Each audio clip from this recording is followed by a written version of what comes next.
Bienvenidos, bienvenidas a las plataformas digitales del Museo de Historia Natural de Valparaíso. Continuando con la difusión del primer taller local REORG Chile, salvaguardando las colecciones en depósitos, tenemos dos invitadas, Natalia Salazar y Lilian López, profesionales que cumplen el rol de instructoras del taller en esta versión digital, que ya cuenta con la participación de 20 profesionales pertenecientes a 13 instituciones museales. Natalia Salazar es historiadora y restauradora del CNCR, el Centro Nacional de Conservación y Restauración, y se encuentra a cargo del Museo Nacional de Bellas Artes y el Museo de Bomberos de los Andes. Lilian López es encargada de colecciones patrimoniales del Museo de Historia Natural de Valparaíso, se encuentra a cargo del Museo Antropológico Padre Sebastián Engler, MAPSE, de Rapa Nui. Conversamos con ellas para conocer más de esta metodología, específicamente de su plan de acción y experiencia con los museos que se encuentran asesorando. El taller local REORG Chile es impulsado por el Centro Nacional de Conservación y Restauración CNCR y la Subdirección Nacional de Museos, dependiente del Servicio Nacional del Patrimonio Cultural, en colaboración con el Museo de Historia Natural de Valparaíso y en asociación con el Centro Internacional de Estudio para la Conservación y la Restauración de los Bienes Culturales y CROM.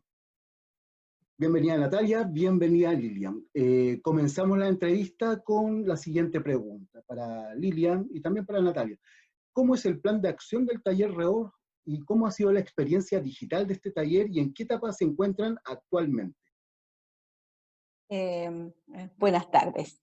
Bueno, el plan de acción corresponde a la fase 3 de la metodología REORG y se trata efectivamente de colocar ordenadamente todas las acciones que uno tiene que hacer para resolver los problemas que ya se detectaron en la fase 2. O sea, la fase 2 es todo el diagnóstico de la colección y de los depósitos, saber exactamente en qué situación está, qué tipo de objetos tenemos y cuáles serían las dificultades para poder almacenar esos objetos. Y la fase 3 lo que hace es que toma todos estos problemas y los convierte en tareas que van a ser ordenadas, que van a tener, algunas van a ser subordinadas, es decir, hay que hacer algunas necesariamente antes que otras, por ejemplo, y también las podemos dividir en tipos de tareas, algunas que son administrativas, otras que requieren recursos, algunas que requieren recursos humanos. Entonces vamos a poder, a través de este plan de acción, metodológicamente ordenar todo lo que en un minuto uno considera y piensa un poco que es como un caos. Entonces lo interesante de esto es que ese caos se convierte en un orden y con una metodología muy simple, que además es fantástica porque también uno, a la medida que lo va haciendo, también te vas dando cuenta si lo que habías pensado en un momento estaba correcto, y si no estaba correcto lo cambias para que esté mejor, y además de eso tienes mucha interacción también con tu equipo de trabajo. O sea, se trata de convertir un grupo de personas con las que tú estás trabajando en un equipo a donde vas a conocer bien a la gente y vas a poder utilizar las mejores potencialidades que cada uno tiene. Entonces, ese es el plan de acción. Y en este caso de la metodología, como nosotros lo estamos haciendo en la forma virtual, la verdad es que es un gran desafío también para nosotros poder convertir un taller que es básicamente presencial, que uno aprende haciendo, convertirlo en algo netamente virtual. Entonces, pero la verdad es que hasta el momento ha sido una experiencia bien buena. Las personas, los participantes han sido muy estudiosos también, y la verdad es que hemos tenido una excelente participación y hasta el minuto yo te podría decir que pienso que ha sido un éxito el taller. La gente ha participado mucho y han entregado ideas fantásticas sobre cómo solucionar los problemas que tienen en sus depósitos. Perfecto. ¿Y para Sí, ti, bueno, Natalia? disculpa. Sí, dale. Bueno, dentro del plan de acción también, como dijo la Lili, aparte de tener todo lo administrativo, de organizar el equipo, también hay que tener en cuenta que uno va aprendiendo acerca de su propio depósito dentro de su museo. Entonces, en ese sentido, vas a encontrar objetos que están registrados, objetos que no están registrados, materiales museográficos que no deberían ir en los depósitos. Entonces, ese plan de acción te va ayudando a organizar todo lo demás que no tenías considerado antes. Perfecto. Y bueno, continuando un poco, para Natalia, estás trabajando tú actualmente con dos museos, con personas representantes de estos espacios. El taller Reorg funciona de esa manera. Es un equipo que se conforma en representación de una institución la cual postula al taller de reorganización de depósitos, donde hay alguna necesidad, donde hay una digamos, una búsqueda de una ayuda, de una coordinación para pensando en estos espacios. Y en tu caso, por ejemplo, como es el Museo de Bomberos de los Andes y el Museo Nacional de Bellas Artes, las colecciones son muy variadas, diversas dimensiones y características. Pensemos, por ejemplo, el Museo Bombero, la diversidad de objetos que debe tener, tanto históricos como también documentos que deben, desde, qué sé yo, desde del mismo vestuario, los carros, una variada información que está ahí, y un vínculo con las comunidades desde mucho tiempo. Por otra parte, el Museo Nacional de Bellas Artes, con todo lo que representa, digamos, en cuanto a la colección de la pintura chilena, pintura extranjera, y de la data de tiempo que tiene, se ha conformado como un gran espacio nacional, con una gran colección, es decir, muy diverso esto. Eh, ¿Cómo ha sido la experiencia de trabajar con ellos? ¿Qué necesidades han encontrado? ¿Y cómo Reorg ha aportado en las soluciones probables que han buscado? Mira, son museos muy diferentes de partida. El Museo de Bomberos de los Andes es un museo pequeñito que no tiene la data histórica que tiene el Museo de Bellas Artes. Y lo más interesante del museo es que tiene más del 90% de su colección en exhibición. Entonces el depósito, aparte de ser pequeño, tiene muy poca colección inserta en él. En cambio, el Museo de Bellas Artes, el 90% de su colección está en depósito. Y lo mismo con la mayoría de los museos. Entonces hay dos perspectivas diferentes de cómo abordar el Reorg. Bueno, y aparte de estas características propias de cada museo, vamos a ir adaptando esa metodología. El Museo de Bomberos no tiene un sistema de inventario, y esa es la primera fase de ellos, de lo que se hizo en este Reorg virtual, es súper relevante para poder empezar a realizar la fase 3, que es el plan de acción. No tienen tampoco un depósito definido como tal, y el depósito que tienen funciona también como bodega, como materiales de insumo, y es súper pequeño.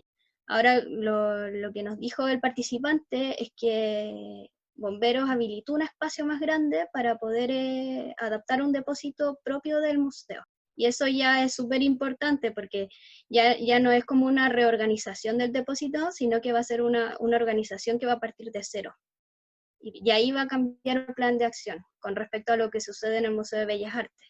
Ellos sí tienen sus depósitos establecidos, tienen mobiliario, tienen espacio, pero tienen un espacio desordenado. Ellos sí van a tener una reorganización. Perfecto. Y como el Museo de Bellas Artes tiene depósitos para las colecciones, tienen problemas con obras de gran formato, por ejemplo. O cómo abordar ese tema importante. ¿Tienen poco mobiliario o tienen también cómo enfrentan la reorganización en función de sus objetos? Tienen pinturas que están en formato rollo, entonces no tienen mobiliario para ese tipo de formato. Entonces aquí el plan de acción tiene otra arista de cómo vamos a reorganizar ese espacio, pero que no necesariamente se tenga que arriesgar o tener recursos o tener un presupuesto más amplio y organizarlo en función de lo que tenemos. Perfecto. Y bueno, Lilian, con otras características y realidad, es el caso del Museo Antropológico Padre Sebastián Engler, existen dos hechos en la actualidad muy significativos. Primero, la restitución de bienes patrimoniales impulsados por la comunidad Rapa Nui y el Ministerio de las Culturas, así como la entrega también de depósitos eh, provistos para la asignación de 10 hectáreas ante la futura construcción de un museo, digamos, anhelado también por, digamos, por la comunidad. Un espacio que va a estar dedicado específicamente para el resguardo y, del patrimonio y la cultura, para la significación que tiene. ¿De qué forma REORG ha aportado con su metodología dentro de este contexto de colecciones, y cómo ha sido la experiencia de trabajar con este museo? Bueno, primero, la metodología RIOR considera, por ejemplo, las colecciones bioantropológicas, que son las que están en este momento retornando a Rapa Nui, dentro de las de objetos atípicos en el fondo, que lo que significa que se les tiene que dar un tratamiento especial. Entonces, en ese sentido, esta metodología también puede ayudar muchísimo precisamente a pensar de que todos estos restos humanos que están volviendo y que ya comenzaron a volver desde Nueva Zelanda, desde el Te Papa Tongareva, en que hubo una restitución de algunos restos humanos, y considerarlos dentro de los nuevos paradigmas también de cómo deben ser tratados estos restos humanos dentro de los museos. Y además darles en el fondo un espacio digno a donde la comunidad también pueda tener algo que decir al respecto. Ahí se están haciendo bastantes proyectos anteriores a lo de la metodología RIOR, y que la verdad es que son bastante interesantes y que yo pienso que van a lograr dar una buena respuesta a este requerimiento de la comunidad Rapa Nui. Y obviamente la metodología RIOR les va a servir muchísimo para poder buscar las soluciones que se necesitan para tenerlos de la mejor forma posible. Como digo, también considerando lo que la misma comunidad necesita de ellos. No todo puede, por ejemplo, algunos se reentierran en algunas restituciones en otros países, pero todo eso son temas que se tienen que tratar después en forma más adelante con la comunidad, y también dependiendo un poco de lo que se pueda legalmente en este momento. Pero en lo que va de la metodología RIOR, eso sí les puede ayudar muchísimo a ver de qué manera se pueden tener el mejor resguardo de ellos y con el respeto que un ser humano se merece, y cómo debería estar en algunos depósitos a lo mejor dedicados y, como te digo, con condiciones especiales. En relación al nuevo museo que está contemplado para el Fondo Baitea, bueno, es una oportunidad que o sea, hay una noticia de que esto va a ir para allá, pero de todas maneras hay una oportunidad del mismo museo para poder construir depósitos desde cero, cosa que en general la mayoría de los museos no tienen. Y muchos museos tienen que adecuar edificios que ya estaban hechos para otra cosa y adecuarlos para depósitos. Sin embargo, con esta oportunidad de poder construir depósitos desde cero, entonces se puede hacer un proyecto interesante y en el cual la metodología RIOR va a servir muchísimo, porque ya vamos a saber exactamente cuáles son las colecciones con las que tiene el museo,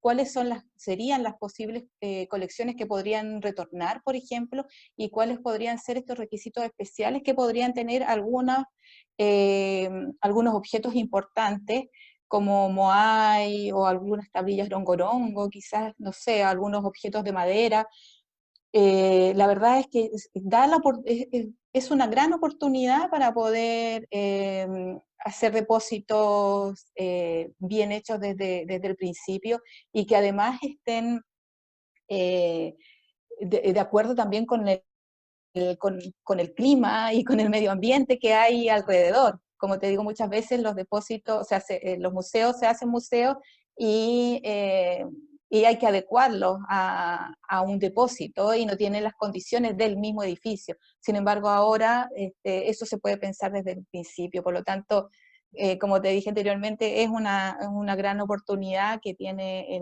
el MAPSE para sus depósitos. Y además para que ofrezcan las condiciones que los otros museos a veces internacionalmente te piden que un museo tenga ciertas condiciones para poder hacer el retorno de piezas. Entonces, este museo, siendo un museo que ya se va a construir desde cero y con ese propósito, va a cumplir con todos esos requerimientos que los museos internacionales puedan pedir para el resguardo de las piezas y tendrían que volver, que es algo muy anhelado también por la comunidad Rapa Nui.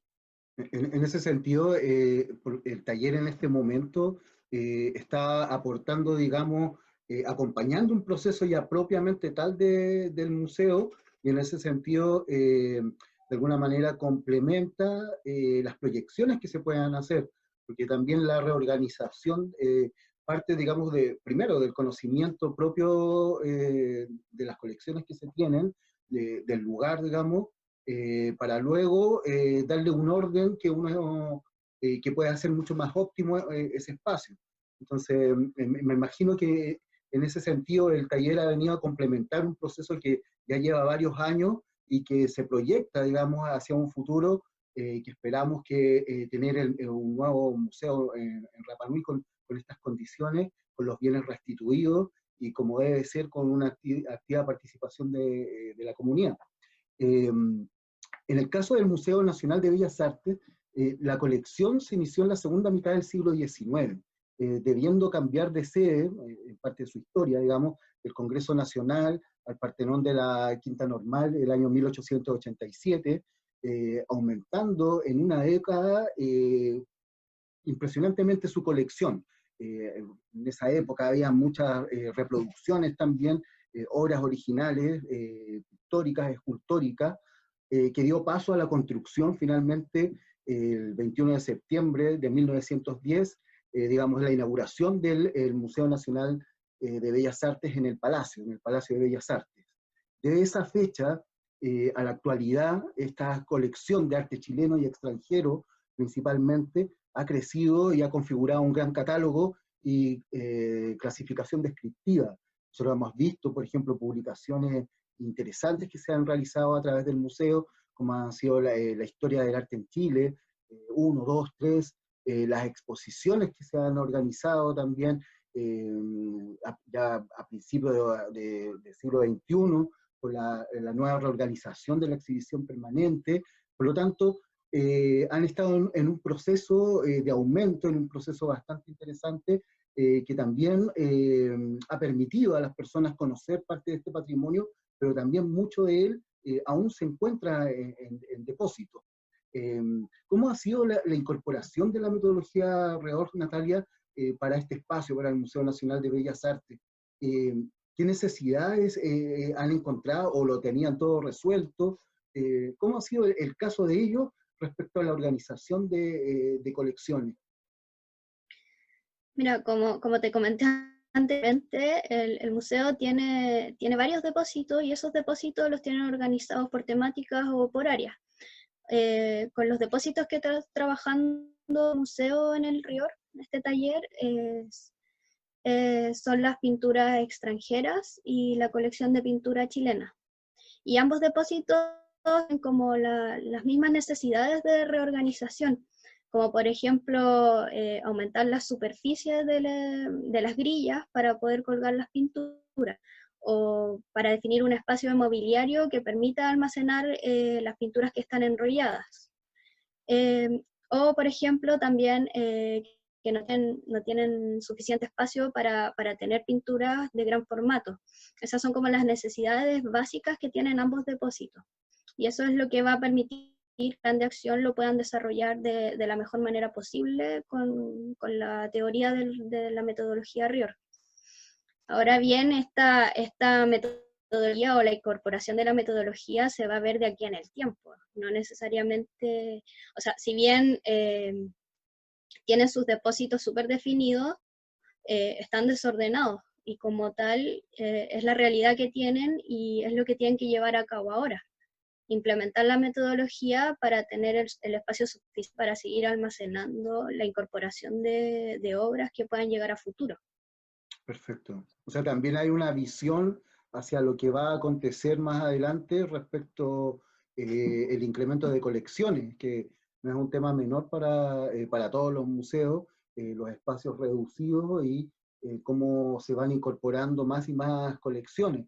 En ese sentido, el taller REORG también te da esa posibilidad de poder proyectar, poder organizar finalmente también lo que va a llegar. O sea, organizas lo que tienes y también lo que va a llegar más adelante.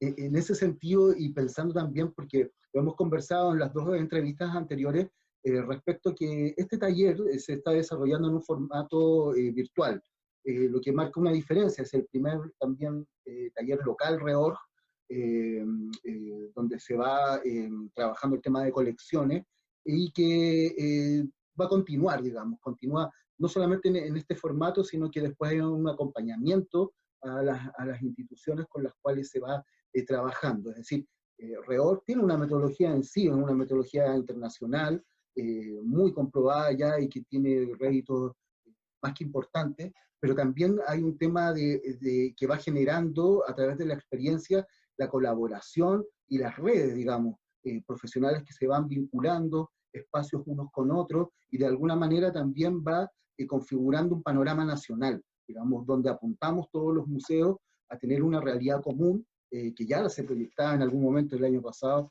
por ejemplo, con la deseada política de museos.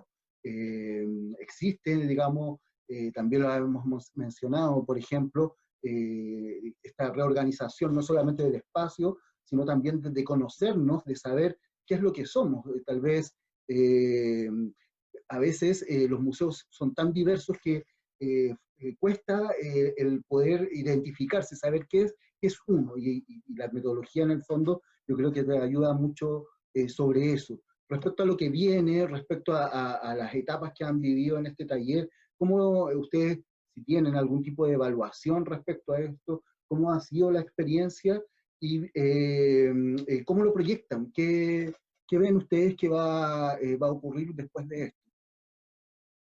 Bueno, haciendo un comentario a tu primera parte del comentario, Sí. Efectivamente la metodología RIOR contempla colecciones nuevas, o sea, el crecimiento de la colección. Entonces esa también es bien interesante porque te obliga también a pensar cómo vas a almacenar estas nuevas colecciones que vayan a llegar.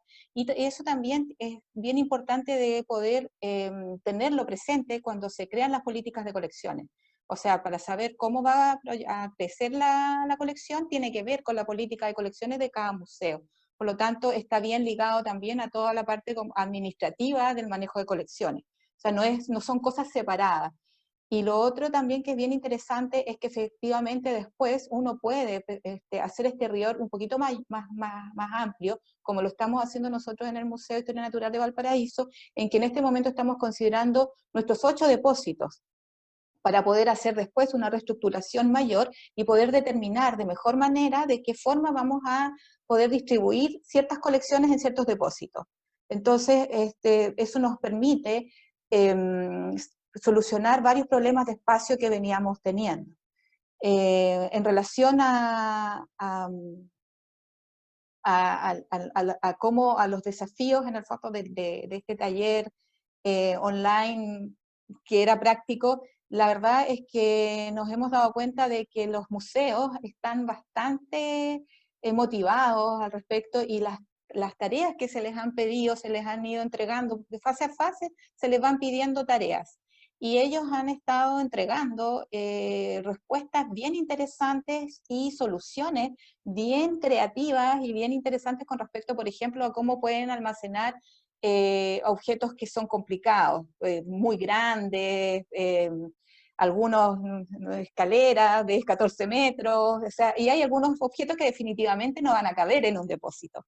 Entonces, efectivamente, hay que darle también una solución a esos objetos que a lo mejor no van a caber en un depósito, pero que sí tienen que ser tratados y como en ese caso, ese espacio como un depósito. ¿Qué es lo que voy a hacer? Puedo ponerle a lo mejor un plinto para sacarlos del piso, les pongo un techito si están a la intemperie porque no tengo posibilidad de ponerlo adentro. Entonces, la verdad es que los museos tienen, como dices tú, una gran diversidad de objetos que se han ido adquiriendo durante el tiempo y que aparte de ser diversos por su naturaleza, también tienen una complejidad a veces bastante grande de cómo voy a darle solución al almacenamiento y a la manipulación de estos objetos. Hay algunos que no se pueden manipular por una sola persona, que tienen que ser manipulados por dos o tres, o que tengo que tener una herramienta, un carrito, por ejemplo, para poder transportarlos. Entonces, todas esas clases de cosas en esta metodología se revisan y se les trata de dar solución. Pero acá en este caso de este taller, como te digo, ha sido bien interesante porque hemos visto soluciones creativas bien interesantes y de hecho una de las tareas también que tuvimos, que se les dio en la fase 3 fue realizar el plan de acción. Eso significa que ellos eligieron algunos problemas específicos y con eso tenían que darle el plan de acción y colocarlos en tareas, dividirlos en tareas con tiempo, con encargado de tareas y con tipo, por ejemplo, de tareas también. Y es bien interesante porque precisamente nosotros después vamos a acompañar a los museos que están participando ahora. O sea, esto no es un taller donde las personas van, asisten al taller, están en la asistencia y después se van, sino que esto es algo donde es un interés también de parte de todas nosotras como monitoras y de los museos. Hay un compromiso en que esto se va a desarrollar en la medida de lo posible, pero se va a desarrollar después durante un año. O sea, ahora vamos a tener listo el plan de acción y después vamos a tener un año a donde esto debe implementarse en los museos. Y ahí nosotros vamos a estar acompañando a todos los museos para que pueda salir de la mejor forma. Entonces, claro, vamos a tener es esta parte que es teórica y está virtual, pero luego vamos a tener toda otra parte donde sí va a ser práctico y nosotros los vamos a estar acompañando. Entonces también nos hemos dado cuenta de que, dado que en general para el proyecto local de este año nosotros habíamos considerado el trabajo en el Museo de Historia Natural de Valparaíso de una semana. Entonces teníamos el problema, en ese momento no se hizo, pero teníamos el problema de que era un tiempo demasiado corto, porque teníamos que pasar toda la metodología y luego teníamos un día y medio para trabajar en el depósito y dejar un depósito totalmente ordenado. Entonces ahora nos dimos cuenta, con esto de tener obligatoriamente que hacerlo en Zoom, hacerlo virtual, nos dimos cuenta de que fue una oportunidad y que hemos aprendido muchísimo y que efectivamente a lo mejor podemos desarrollar otros proyectos más adelante en los cuales tengamos una cosa mixta. Es decir, vamos a comenzar dando una metodología virtualmente, con las preguntas, con un poco como lo que estamos haciendo ahora, que también esto va a ser evaluado y vamos a ver si hay cosas que hay que cambiar o no, y luego podemos ir ya a la práctica definitivamente con un plan de acción listo y planificado, porque la metodología RIOR de hecho planifica mucho, está basada en la planificación y el pensar bien cómo vamos a solucionar los problemas y luego vamos y hacemos las cosas. Entonces, finalmente, esto que nos pasó obligado ahora nos dio la posibilidad de tener esta otra posibilidad mejor para más adelante. No, es cierto, porque realmente en todo ámbito de capacitaciones y talleres hay un tema también de inversión de recursos y de tiempos que a veces pasaba en las capacitaciones, a uno le faltaba el tiempo claro, hay una parte que no está ahora, que me imagino que tiene que ver con lo vivencial y con la experiencia cuando uno comparte con sus pares, con otros, con otras, y hay una comunicación después del taller que es muy rica. Pero también es cierto que el formato virtual nos permite esta preparación y, digamos, al momento de encontrarnos, al momento de realizar un trabajo ya práctico, va a haber un tema más profundo, digamos, más específico, que va a potenciar finalmente el resultado. Natalia, para ti, finalmente, ¿nos puedes contar qué has concluido, cómo ha sido también tu experiencia como monitora, como instructora del taller, trabajando con los dos museos que ya mencionábamos? Mira, comparto con Lili el tema de lo teórico y lo práctico, que es súper buena iniciativa, a lo mejor más adelante realizarlo de forma mixta. Al final va creando colaboraciones entre los propios museos. Entonces, si algún museo tiene algún problema, puede recurrir a esta red de colaboración para poder mejorar el problema que pueda tener. Entonces, eso en sí mismo ya enriquece, porque generalmente los museos igual cada uno vive en su propia. Entonces, esto también está generando redes de colaboración que más adelante pueden servir a futuro, a cualquier museo más pequeñito. O sea, tenemos que considerar las realidades que tienen los museos. Hay museos que tienen 2 o 3 personas trabajando. Hay museos que tienen depósitos, pero no tienen profesionales que estén específicamente en su depósito. Entonces, esta red de apoyo puede funcionar, por ejemplo, que vamos toda una semana a ayudar a hacer el reorg a un museo pequeñito que no tiene los recursos necesarios. Entonces, eso es súper interesante. Lo otro que uno al tener un museo o ser monitora de un museo, también se da cuenta de la realidad que existe en cada uno de ellos. Y eso te da una perspectiva súper diferente a la teoría, que la teoría no siempre te va a llevar a la práctica, no siempre va a ser igual la teoría a la práctica. Entonces, en ese sentido, te baja un poco a la realidad. Y eso también, y eso es enriquecedor. Excelente. Bueno, ya queda muy poco del taller, ¿verdad? Se acaba en los próximos días, pero la tarea continúa, la tarea sigue, y como ya lo comentaban ustedes, existe una instancia de acompañamiento para estas instituciones. Nos reencontraremos ya a finales de mes con las conclusiones del taller. Realizaremos una última entrevista invitando a parte de la organización y también, obviamente, a algunas de las personas que han sido partícipes del taller REORG. Agradecemos a Natalia, a Lilian, por la gentileza, por su tiempo de compartirnos parte de la experiencia. Nuestra intención, a través del Museo de Historia Natural de Valparaíso, es dar a conocer a veces instancias propias de los museos que no se conocen, y eso también se vive en este tipo de taller y en este tipo de instancias, donde las relaciones de las personas también van construyendo y reorganizando, digamos, nuestra actividad museal y sobre todo lo que son los depósitos donde se resguarda parte de nuestro patrimonio cultural y natural. Así que muchas gracias, Natalia, muchas gracias, Lilia, y nos vemos hasta una próxima instancia. Muchas gracias. Gracias.